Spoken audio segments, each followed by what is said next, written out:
Queridos hermanos, la parte de la palabra entonces que estudiaremos en la prédica es primer libro de Reyes, capítulo 19, los versículos 1 al 18.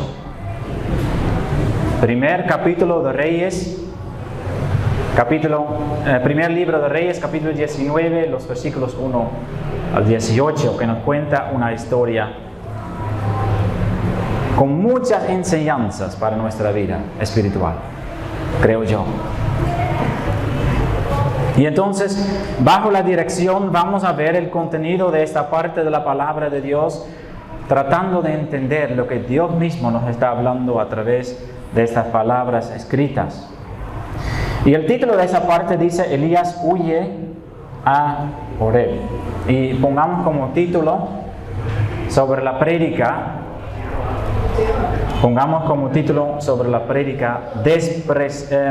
depresión después de una victoria. Depresión después de una victoria. Queridos hermanos, para entender la parte de la palabra que vamos a enseñar esta mañana, tenemos que saber lo que pasó previamente al capítulo que hemos leído juntos, el capítulo 19. El primer versículo dice: Acab dio a Jezabel la nueva de todo lo que Elías había hecho y de cómo había matado a espada a todos los profetas. Y entonces Acab dio a Jezabel la nueva de todo lo que Elías había hecho y de cómo había matado a espada a todos los profetas. Eso entonces es un resumen de lo que sucedió antes de este capítulo. Y esa historia del capítulo 18 hemos estudiado nosotros juntos hace unas semanas. No me recuerdo bien cuántas semanas, pero esa historia, creo que hace 2 meses o algo así, hemos estudiado esa historia. ¿Qué pasó? Elías, el gran profeta de Dios, convocó a todo el pueblo de Israel para venir a una montaña que se llama, ¿cómo se llama en español? Carmelo, el monte Carmelo. Todos los profetas, todo el pueblo de Israel tenía que venir al Carmelo, convocado por Elías, para hacer una prueba. ¿Por qué? ¿Qué estaba pasando? Todo el pueblo de Israel estaba adorando a los ídolos. Todo el pueblo de Israel. El pueblo que fue escogido por Dios para ser su pueblo, para ser una luz entre las naciones, para compartir la verdad del único Dios verdadero, está sirviendo a los ídolos de madera y de piedra y de oro.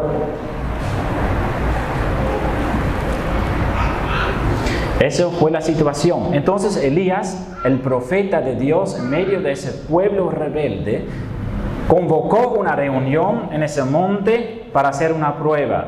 Él invitó a todos esos sacerdotes de Baal, esos sacerdotes que estaban haciendo cultos y adoraciones a un Dios ajeno, para hacer una prueba. El Dios verdadero tenía que poner fuego en el altar preparado.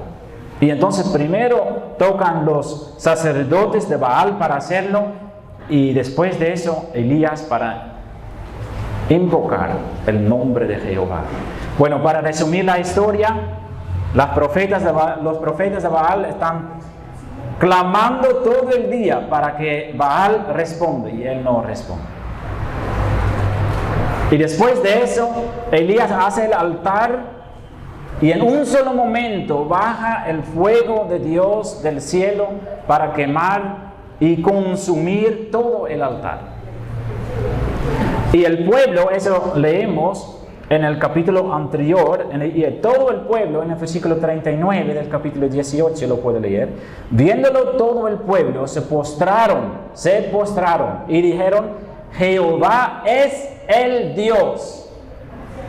Jehová es el Dios. Entonces eso pasó. Y entonces estamos hablando, hermanos, de una multitud de personas, multitud de israelitas que está adorando y glorificando a Dios por lo que sucedió en ese monte de Carmelo. Y entonces todos están diciendo, Jehová es el Dios, Jehová es el Dios.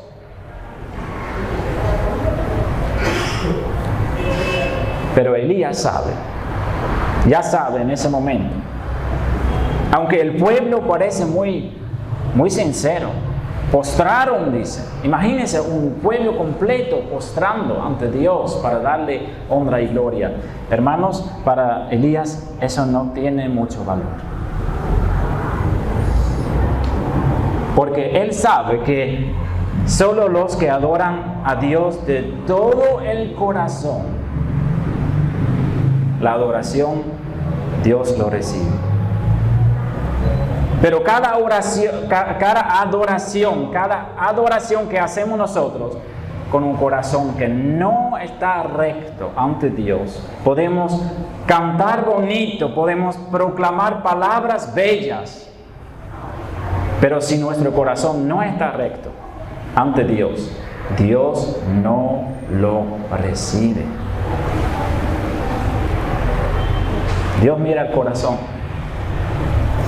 Y puede ser que nosotros no hemos recibido muchos dones para hablar bien bonito, o para orar muy lindo, o para hacer las cosas de una forma como muchas otras lo hacen. Podemos ser que nosotros nos sentimos muy tímidos en la congregación, pero Dios conoce su corazón, hermanos. Si usted tiene un corazón sincero y recto ante Dios, no importa cuántas palabras usan o muy pocas palabras usan, Dios recibe su alabanza. No es necesario tener muchas palabras. Lo que es necesario es tener un corazón recto ante Dios. Eso es muy agradable para Dios, hermanos. Y por eso siempre tenemos que quitar todo lo que no es recto. Quitar todo pecado de nuestra vida y corazón. Siempre arrepentimiento, cada día. Hermanos, lo necesitamos. Y entonces una victoria grande. Elías, el gran profeta de Dios, logra doblar las rodillas de todo el pueblo de Israel para adorar a Jehová en un solo momento, en un solo día, confiando en el poder de Dios. Pero lo que vamos a ver hoy, hermanos, es esto. Elías no era un hombre extraordinario.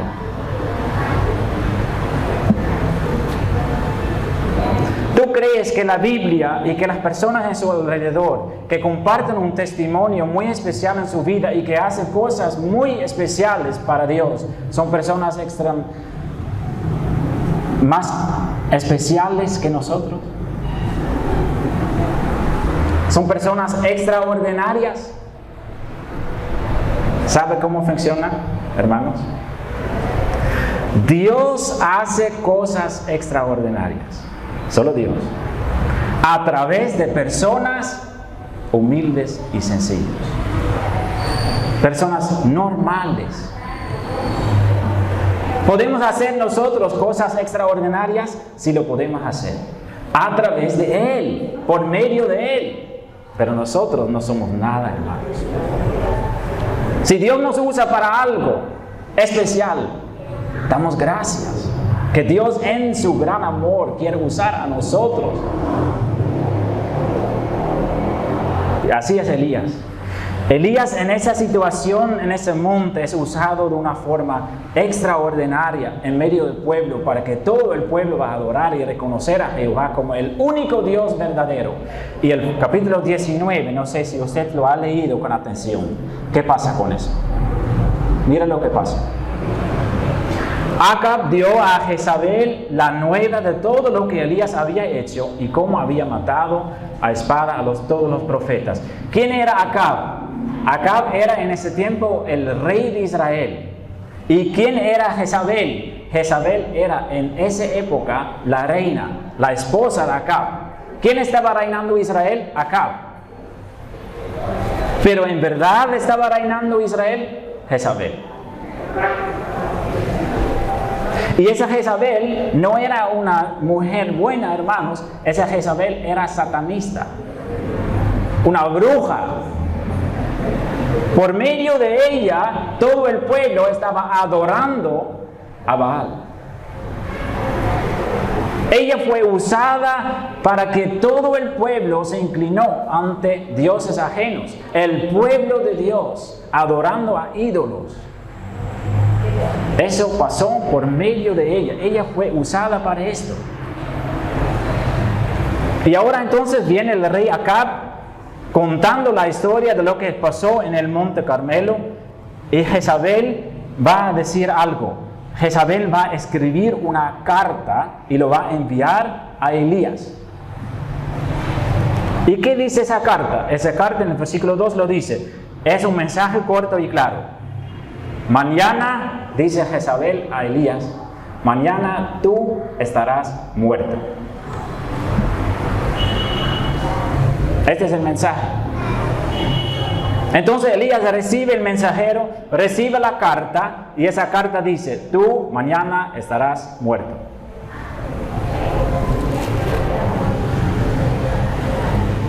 Y ahí pasa algo extraño. El versículo 3 dice, viendo pues Elías el peligro, se levantó y se fue para salvar su vida.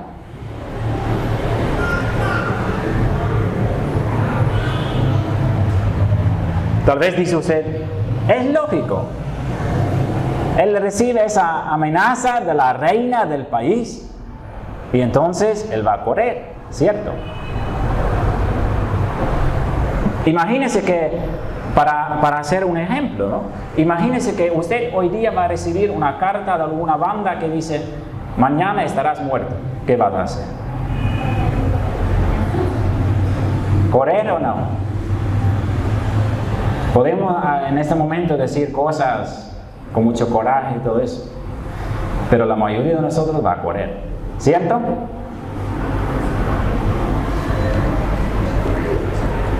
Y Elías hace lo mismo, él va a correr. Pero hay algo extraño, hermanos. Si usted toma conocimiento de los capítulos anteriores de este libro, va a ver que Elías nunca tuvo miedo. Él estuvo en ese monte de Carmelo, todos los israelitas en contra de él, el rey presente, los sacerdotes también. Un hombre contra miles de personas y ni tenía miedo. Y ahora escribe una sola persona. Esa reina escribe una carta con ese mensaje que dice, mañana estarás muerto. ¿Y qué hace? Corre.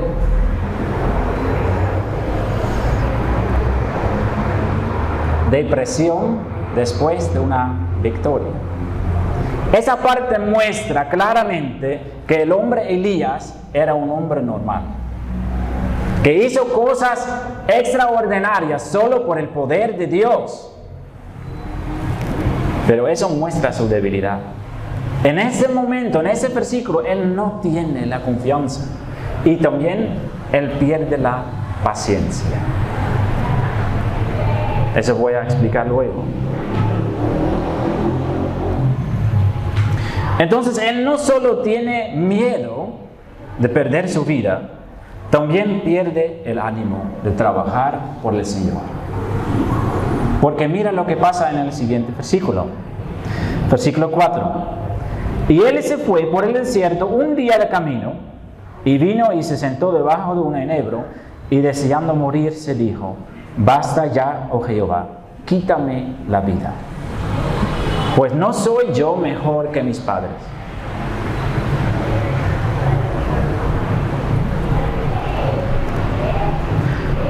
¿No soy yo mejor que mis padres? Un cobarde como mis padres.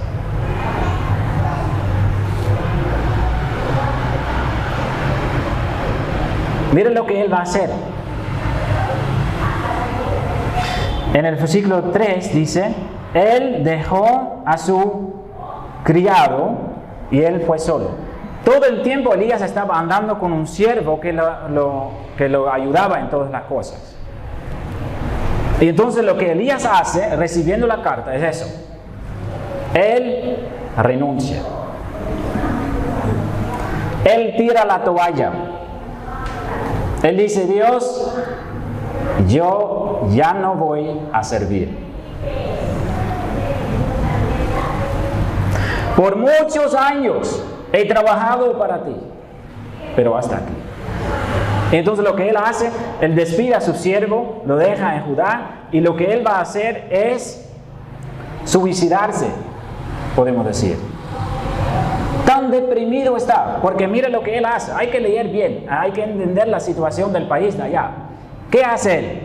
El versículo 4 dice: y él se fue por el desierto un día de camino. Él entra en el desierto un día caminando. ¿Por qué? Hermanos, no sé si ustedes a veces o una vez han visto un documentario sobre los desiertos en África y el Medio Oriente. Eso solo es arena, arena, arena y arena. Y sol. ¿Qué pasa si una persona camina un solo día en el desierto, sin agua, sin comida? Él va a morir. La Sahara, uno de los desiertos más grandes del mundo, sabemos que miles y miles de personas murieron ahí. Por perder el camino, no tener agua, no tener comida, no se puede sobrevivir ni 2 días. Y entonces lo que Elías hace es lo siguiente: despide a su siervo y va a caminar un día en el desierto, ¿sí?, para perder el camino y para morir solito ahí.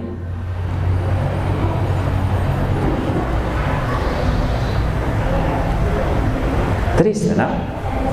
Un enebro es un árbol. Sí, un árbol pequeño. Es triste, ¿no? Un siervo de Dios que trabajaba tantos años fielmente para el Señor, termina así. Pero Dios no lo permite. Él dice: quítame la vida, Señor. Y echándose debajo del enebro, un árbol pequeño, va a dormir ahí. Pero dormir, ¿sí?, da agotamiento, por supuesto. Caminando un solo día por el sol, sin agua, por agotamiento, está bajo ese árbol y dice: Señor, me voy. Pero ¿qué pasa? El versículo 5 dice algo hermoso, hermanos. Porque Dios, hermanos, conoce a sus hijos. Dios conoce sus debilidades y Dios conoce sus momentos de depresión y Dios conoce todas sus dificultades y Dios conoce sus tristezas y Dios conoce los ataques y Dios conoce todo lo que pasa en la vida de sus siervos. Y Él es un padre. Y un padre, hermanos, yo lo puedo decir de mi propia experiencia y deseo que usted lo reconoce. Dios es mi Padre tan misericordioso, tan bueno, hermanos. Elías está cometiendo un pecado en esta parte, ¿sí lo sabe? Porque Elías no puede tomar decisiones solos. Él es un siervo de Dios y tiene que consultar todo con su padre, pero él no lo quiere. Él va en el desierto y él quiere morir y lo hace. Y Dios no dice: bueno, si tú no quieres trabajar por mí, váyase. No. Y Elías piensa: si yo voy en el desierto, ahí no hay agua, no hay comida, entonces de ley voy a morir. Pero él tiene un Padre misericordioso en el cielo que no lo acepta. Y entonces, ¿qué pasa? Versículo 5: y echándose debajo del enebro se quedó dormido. Y he aquí luego un ángel le tocó y le dijo: levántate, come. No hay corrección, no hay palabra fea, no hay, ¿qué puedo decir? Que Dios dice: si tú no quieres seguirme, está bien. No. Hay un ángel y ese ángel no empieza a decir lo que él está haciendo mal. Ese ángel, ¿qué hace? Ofreciéndole comida y agua. Porque el versículo 6 lo dice: y entonces él miró, y he aquí a su cabecera una torta cocida sobre las ascuas y una vasija de agua. Agua y comida en el desierto. ¿Cómo es posible eso? No es posible. No es posible. Pero con Dios todo es posible. Y en medio del desierto, Dios muestra su amor por su siervo. En medio de nuestros desiertos, hermanos, espirituales, por todas las cosas que pasan en nuestra vida, podemos sentirnos como en un desierto, con el querer de morir. Decir: Dios, ¿para qué vale mi vida? Quítame la vida. Si ustedes han pasado por esos momentos, saben perfectamente cómo se sintió Elías. Y puede ser que la desesperanza crece sobre nosotros. Pero hermanos, Dios puede enviar un ángel. Puede ser otra persona en nuestro alrededor. Puede ser literalmente un ángel. Puede ser de cualquier manera. Dios usa varias maneras para cuidar a sus hijos. Para darnos alimentos y para darnos agua para poder seguir adelante. Aún si somos rebeldes. Y entonces, ¿qué pasa después? Otra vez viene el ángel, otra vez le da comida y bebida. ¿Y qué pasa después? Mira lo que hace, porque Elías no escucha.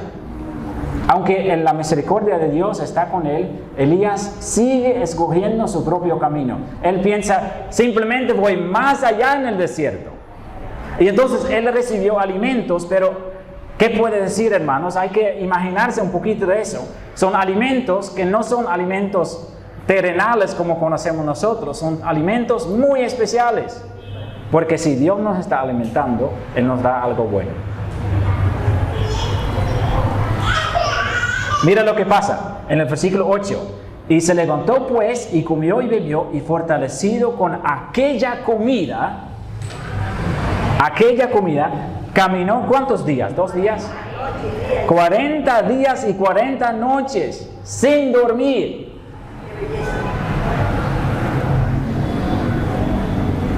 ¿Qué tipo de alimentación es eso? Espiritual. Especial, ¿no? Pero ¿a qué dirección va Elías?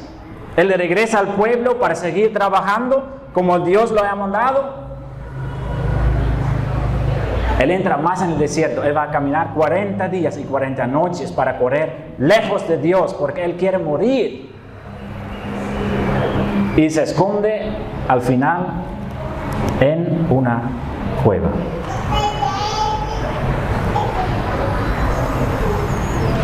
Allí se metió en una cueva donde le pasó la noche. Pero nosotros no podemos huir de Dios, ¿verdad? ¿Podemos nosotros huir de Dios? ¿Podemos nosotros huir el amor de Dios? Si Dios nos ama como sus hijos, hermanos, nosotros podemos retirarnos, podemos decidir de despedir a Dios 1000 veces. Pero si somos hijos, somos hijos. Dios no despide a sus hijos, hermanos. Hay personas que piensan eso, que cuando nosotros somos infieles, perdemos a Dios. Gracias a Dios no es así. Dios es Padre. ¿Despedimos nosotros a nuestros hijos cuando ellos son infieles? Cuando ellos hacen errores, ¿despedimos nosotros a nuestros hijos? Aunque nosotros lo hacemos, Dios no lo hace. Él no despide a sus hijos. Entonces, él corriendo, piensa: ya soy fuera del alcance de Jehová. Y se esconde en una cueva donde pasa la noche. Y imagínense lo que pasa. Dice la palabra: y vino a él la palabra de Jehová. Y ahí viene la pregunta, ahí viene la corrección. El cual le dijo: ¿qué haces aquí, Elías?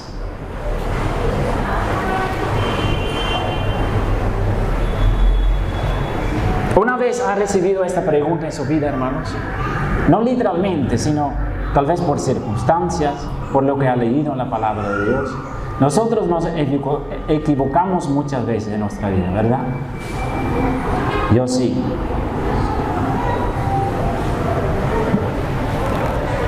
Y a veces Dios me dice: ¿qué haces aquí, Peter? ¿Qué está haciendo ahora, Peter? ¿Por qué se ocupa en esas cosas? Mientras yo he llamado para tal cosa. Es necesario esas correcciones. Nosotros, hermanos, naturalmente a nosotros faltamos mucha la sabiduría para manejar nuestra vida, pero cada uno de nosotros comete el mismo error. Nosotros pensamos que nosotros sabemos lo que es bueno para nosotros. Muchas personas piensan así. Yo también a veces pienso así. Dios me está llamando para algo, pero yo tengo que hacer las cosas tal y tal forma para hacerlo mejor. ¿Qué haces aquí? Si nosotros confesamos que pertenecemos a Cristo, hermanos, significa que nosotros ya no podemos tomar decisiones sin consultar a nuestro dueño. Cada decisión que tomemos nosotros, los más pequeños, que no consultamos con arriba, es un error, es un pecado.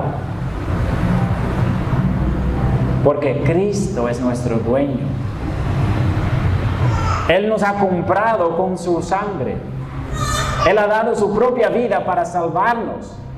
Y Él quiere hacer algo de nuestra vida. Él no quiere que nosotros sigamos viviendo como vivíamos antes. Él quiere transformarnos para usarnos en su servicio. A cada uno de nosotros. No importa si recién hemos comenzado en los caminos de Dios o que ya tenemos años. Siempre tenemos que aprender lo que es la voluntad de Él para no ser corregido. ¿Qué haces aquí, Elías? Y hermanos, otra lección que recibimos en el siguiente versículo es esta. No hay que esconder cosas ante Dios. Hay que hablar la verdad. Mira lo que dice Elías. Y Elías entonces respondió, versículo 10: he sentido un vivo celo por Jehová, Dios de los ejércitos. Porque los hijos de Israel han dejado tu pacto, han derribado tus altares y han matado a espada a tus profetas. Y solo yo he quedado y me buscan para quitarme la vida. Elías perdió la esperanza, perdió el ánimo, perdió el coraje. ¿Qué dice él? He sentido un vivo celo por Jehová, Dios de los ejércitos. ¿Saben ustedes lo que es eso? ¿Una vez ha sentido eso en su corazón? Que quiera hacer todo en su vida para la honra y la gloria de Él. ¿Sí reconoce eso? Es necesario, hermanos. Porque muchas veces estamos enfocados en nuestra propia vida, pasamos los días, hacemos nuestro trabajo, cuidamos a los niños, preparamos la comida, limpiamos la casa, y así, semana a semana, pasa nuestra vida. Ya, y los domingos vamos a la iglesia porque somos cristianos. Hermanos, Dios quiere que todos sus hijos tienen esto. El sentido vivo para servir a Jehová. Dios tiene que ser el número 1 en nuestra vida, hermanos. Y ahí, a una distancia larga, tiene que seguir las otras cosas, las otras personas. De sentir un vivo celo. Pero los hijos de Israel, dice Elías, el pueblo en que él está trabajando, dice Elías, no quiere escuchar. Aunque miles de ellos doblaron sus rodillas en el monte Carmelo diciendo, Jehová es el Dios, Jehová es el Dios, él sabe que no es sincero. ¿Por qué? Porque no lleva fruto en la vida. Podemos hablar mucho, hermanos, y también es parte de nuestra cultura, yo lo sé.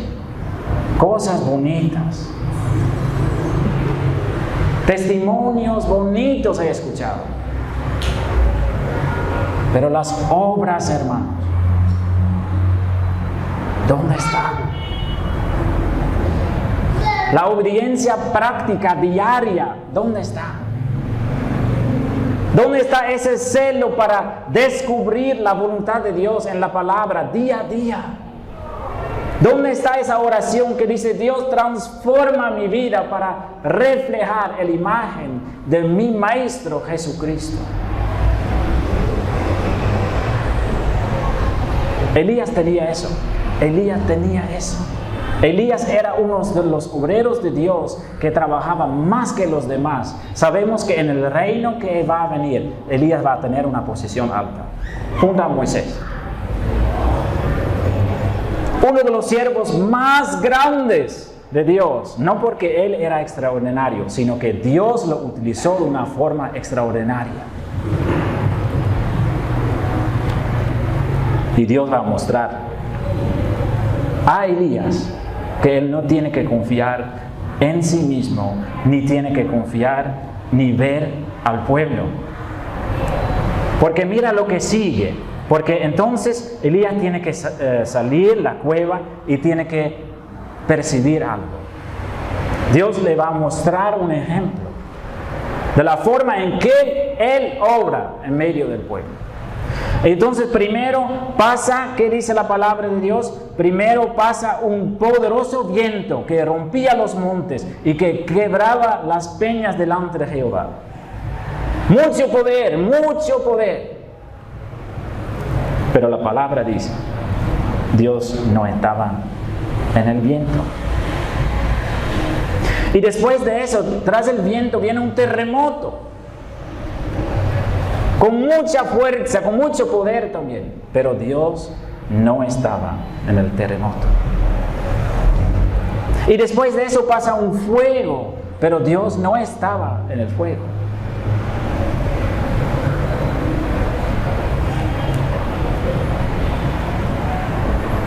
Y tras de estos tres señales pasa algo hermoso. Jehová no estaba en el terremoto, ni en el viento, ni en el fuego. Pero tras de estas tres cosas viene un silbo apacible y delicado. Silencio completo. Y en el silencio, Elías percibe la presencia de Jehová.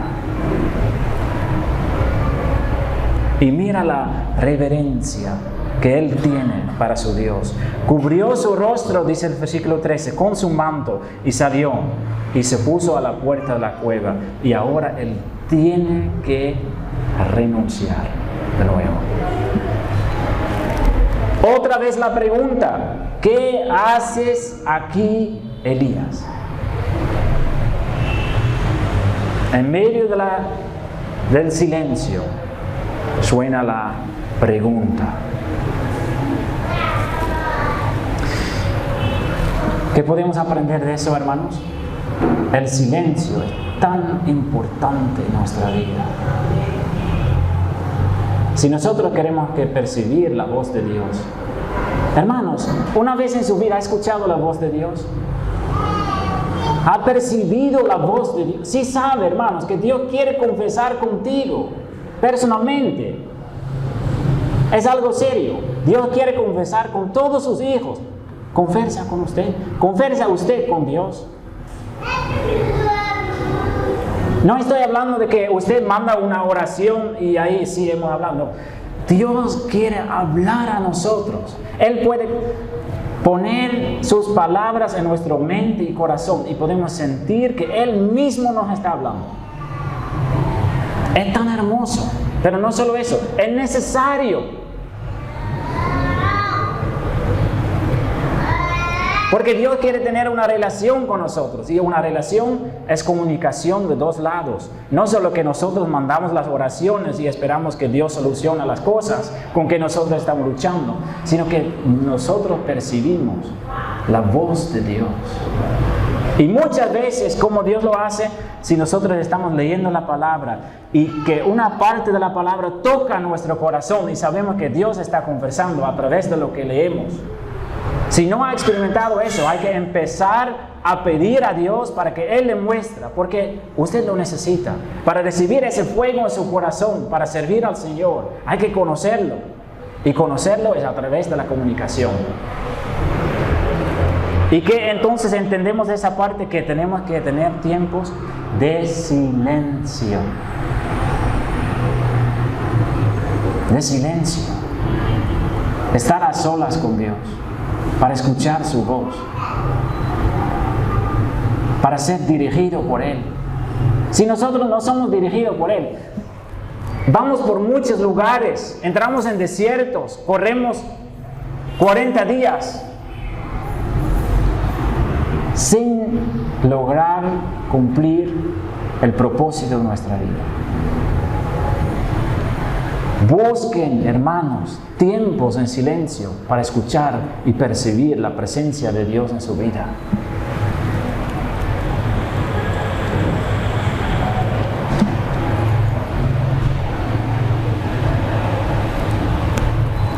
En el versículo 14, Elías repite el mismo clamor que en el versículo anterior. Dice: he sentido un vivo celo por Jehová, Dios de los ejércitos, porque los hijos de Israel han dejado su pacto, han derribado sus altares, han matado a espada a tus profetas, y solo yo he quedado. Solo yo. Estoy solo, Señor. Estoy solo, completamente solo. Elías en ese tiempo era el hombre más despreciado de todo el pueblo. ¿Por qué? Porque él estaba contando la verdad al pueblo. Contando la verdad. ¿Por qué rechazaron los hombres a Jesucristo? Porque Él estaba contando la verdad. ¿Por qué fueron matados todos los apóstoles? Excepto uno. Porque ellos estaban contando la verdad. Y Dios nos llama a todos nosotros, a cada uno de nosotros, para hablar la verdad. Dios nos llama en su presencia para recibir su palabra, para que nosotros podamos compartir la verdad.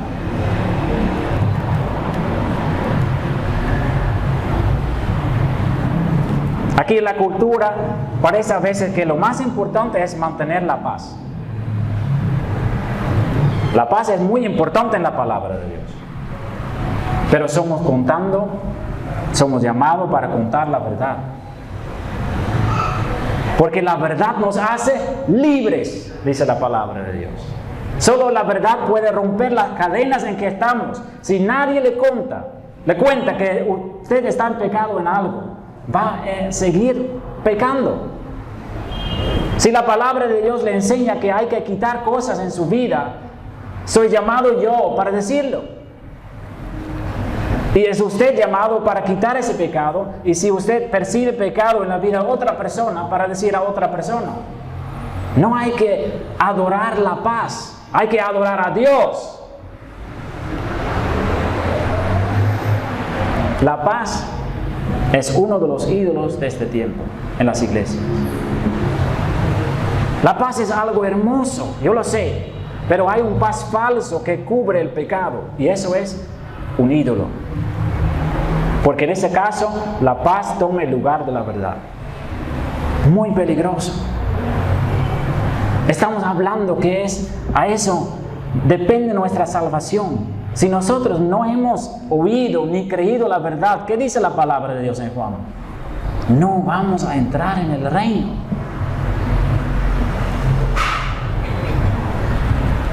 A eso soy llamado, hermanos. Y entonces, pero Dios lo va a consolar. Él dice, ve, vuélvete por tu camino. Regrese a su posición, a su lugar donde estaba sirviendo.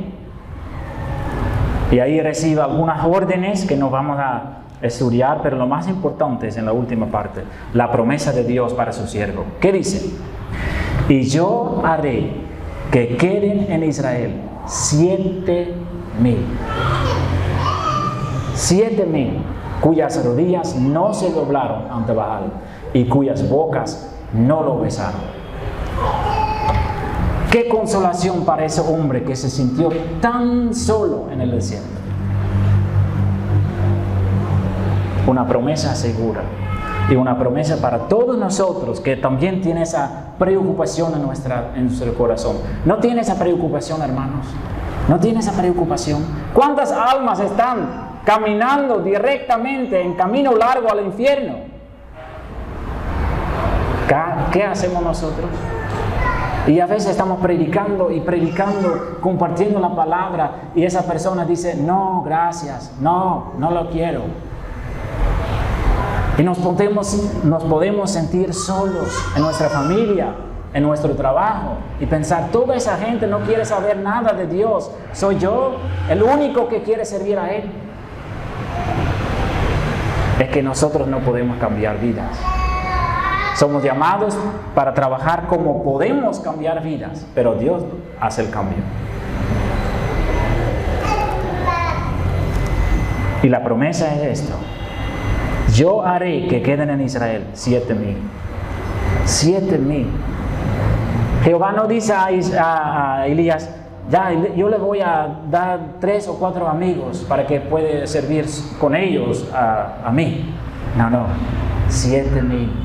7,000. Una promesa clara para ese siervo de Dios, para seguir obrando. Para seguir obrando. Y ese también es el mensaje de esa parte, hermanos. Podemos sentirnos deprimidos por todo lo que pasa en nuestra vida. Podemos perder el ánimo, podemos perder todo lo que sentimos en este momento, especialmente después de una victoria, porque ahí viene Satanás y dice, y le toca en su debilidad. Porque Satanás sabe perfectamente todas sus debilidades. Pero hay esperanza. Dios nos cuida como un padre. Dios nos da en medio del desierto alimento y agua. Si nosotros anhelamos de servir a Él como Elías tenía este sentido de servir a Él, un sentido vivo. Hermanos, sigamos adelante, confiando en nuestro Padre fiel. Amén. Vamos a orar.